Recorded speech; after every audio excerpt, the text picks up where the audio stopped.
Urmattуу ayımlar, meherman eneler, ejeler, karindaşlar.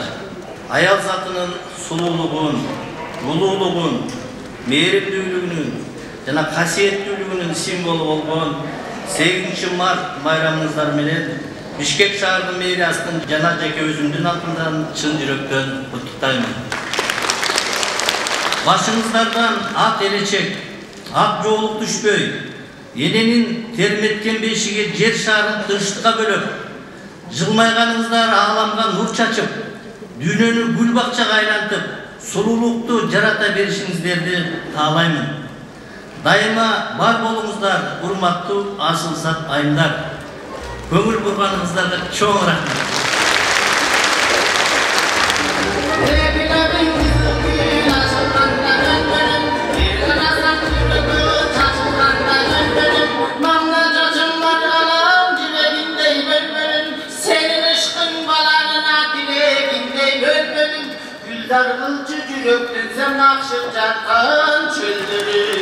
Каганат учурунан баштап ушу күнгө чейин кыргыздар айымдарды кандай урматтаган, кандай аздектеген, кандай башына туу көтөрүп, эркектер менен тең эте болуп, тебет эсептеп журт башкарышкан.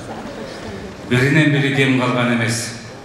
Урматтуу залда турган айымдар, ушундай касиетиңерден айланып, катарыбыздын асты болуп, дайыма көркүбүздү ачып, жаркыбызды жазып, ери шаккат болуп эркектер менен тизгин талашып, акыл насаатыңарды айтып, жүрө бериңиздер. Сиздерге бактылуу жашоону каалайм.